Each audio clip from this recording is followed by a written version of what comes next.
चाहिए। अब ना ये आप कहते हैं कि चलिए ठीक है, जब पॉलिसी शुरू में बन ही रही थी, पिछले 70 साल में जब पॉलिसियां बनी थी, तब क्यों नहीं इन बातों का ध्यान में रखा गया?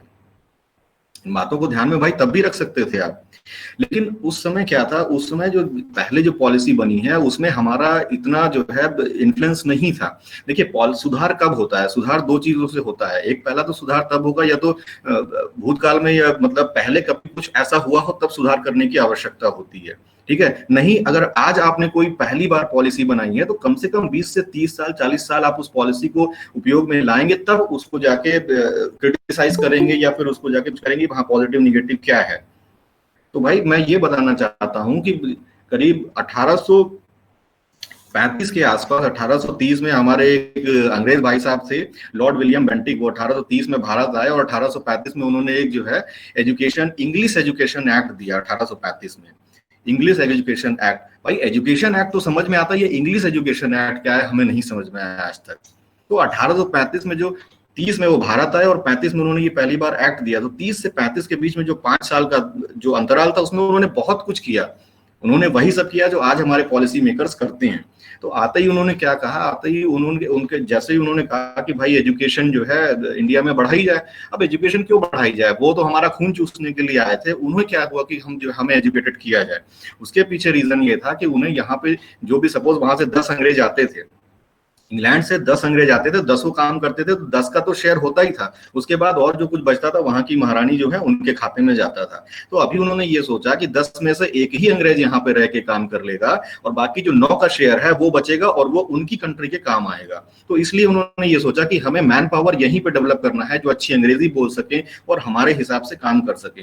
तो ये एक चाल समझ के उन्होंने क्या किया कि इंग्लिश एजुकेशन एक्ट 1835 में थोपने की कोशिश की। अब उसके लिए उन्होंने भी दौरे किए, जिस हिसाब से हमारे यहाँ भी होते हैं दौरे, उन्होंने भी दौरे किए।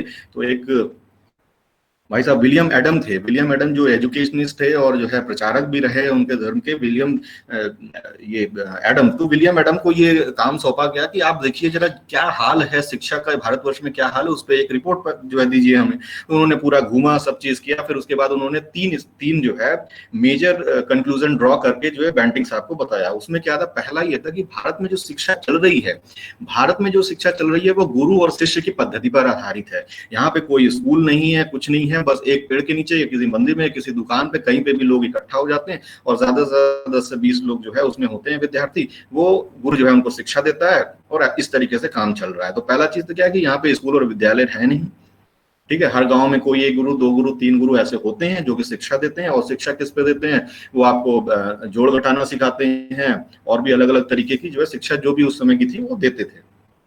तीसरी बात यह है कि इसमें भाई फीस का क्या स्ट्रक्चर है? तो उन्होंने कहा फीस का कोई स्ट्रक्चर नहीं है। फीस का ये है कि जो गरीब बच्चा है वो जितना दे सकता है उतना देता है, जो अमीर है वो जितना दे सकता है उतना देता है। तो ये 3 जो कंक्लूजन थे उन्होंने विलियम बेंटिक भाई साहब को बताया।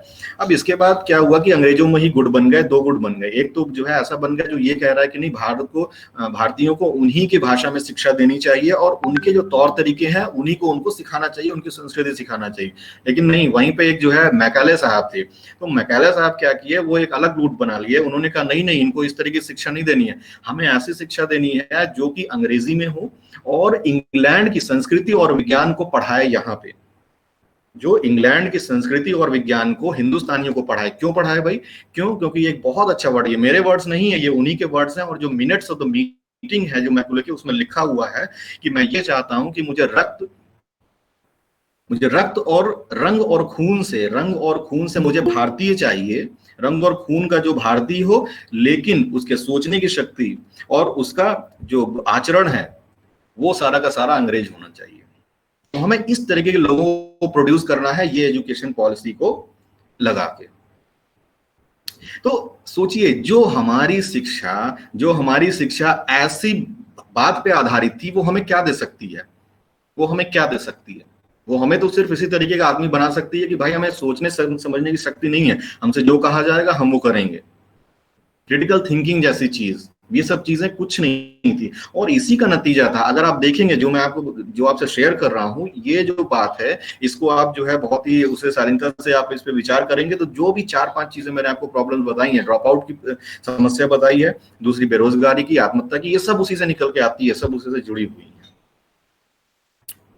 तो ये सब करते करते इसके बाद बहुत सारे कमीशंस बने, बहुत सारे कमीशंस बने, उनमें बहुत सारे एडवांटेजेस थे, बहुत सारे डिसएडवांटेजेस थे। एक्चुअली जैसे जैसे ये क्रांतिकारी थोड़ा सा आगे बढ़ते गए और ये आज़ादी की मांग होती रही, तो समय समय पे इन्होंने कभी ढील दी किसी चीज में, कभी जो है टाइट किया, इस तरीके से ये करते रहे। और शुरू में तो इन्होंने इतना कह दिया था कि जितने भी स्कूल्स या जो है लो लेवल पे हैं उनको क्या कर दीजिए, जो भी ये शिक्षा पद्धति चल रही है गांव के लेवल पे इसको खत्म कर दीजिए, और इसके स्थान पे सिर्फ कुछ, ये वर्ड नोट करिएगा, कुछ कुछ स्कूल और कॉलेज होंगे, कुछ स्कूल और कॉलेज होंगे, और उसमें मध्यम वर्ग और उससे हायर वर्ग के लोग ही उसमें शिक्षा ग्रहण करेंगे। क्योंकि इसने क्या की थी, इसने डाउन फिल्ट्रेशन थ्योरी दी थी, मैकलू ने डाउन फिल्ट्रेशन थ्योरी दी थी। डाउन फिल्ट्रेशन थ्योरी क्या है कि भाई जब अंग्रेज आके एक गांव के लेवल पे अगर किसी को शिक्षा देंगे तो लोग अपोज करेंगे, बट वहीं पे अगर एक हिंदुस्तानी किसी दूसरे हिंदुस्तानी को पढ़ाएगा तो वो आराम से पढ़ लेंगे,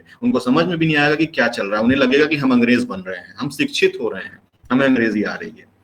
तो ये जो डाउन फिल्ट्रेशन थ्योरी मैकले की दिमाग की उपज थी, उसने बहुत अच्छा काम किया। उसने क्या किया, कुछ और कुछ स्कूल कॉलेजेस बना के कुछ मध्यम वर्गीय और जो उच्च वर्गीय लोग थे उनको जो है शिक्षा प्रदान की, ताकि वो लोग आगे जाके शिक्षा उनके हिसाब से लोगों को पढ़ाए लिखाए। तो इतनी बात तो अब आपको समझ में आ रही होगी कि हमारी पुरानी शिक्षा नीति का उदय कैसे हुआ था, ठीक है, और जो आज हम प्रॉब्लम फेस कर रहे हैं उसके पीछे रीजंस क्या क्या हैं। नाउ अब बात आती है कि क्या ये जो न्यू एजुकेशन पॉलिसी है ये अचानक से आ गई? नहीं, ये अचानक से नहीं आ गई। इसके पहले भी दो एजुकेशन पॉलिसियां बनी थी, एक 1968 में बनी थी, सबसे पहले 1968 में बनी थी, और दूसरी बनी 1986 में।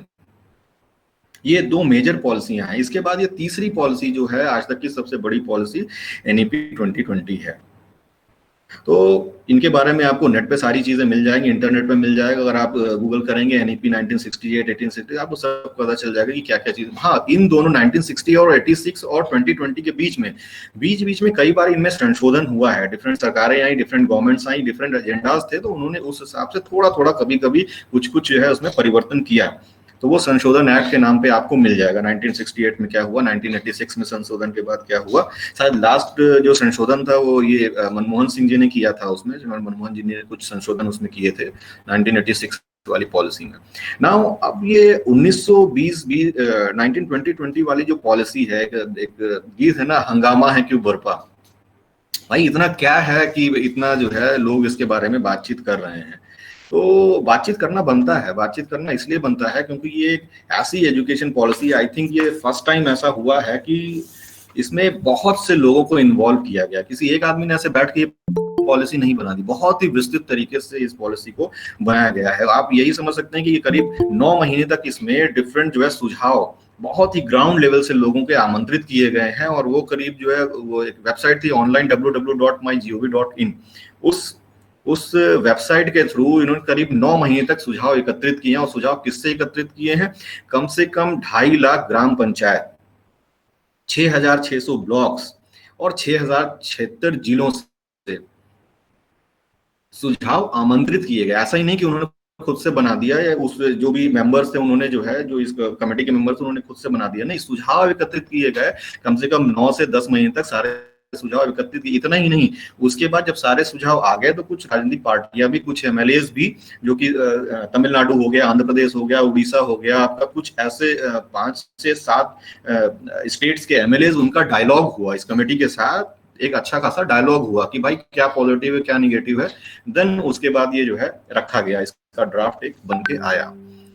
तो इसकी अध्यक्षता जो कर रहे थे श्री कस्तूरी रंगन जी, वो बहुत ही बड़े इंटेलेक्चुअल रहे हैं हमारे देश के, और इसरो के चीफ रहे हैं करीब 1994 से लेके 2003 तक।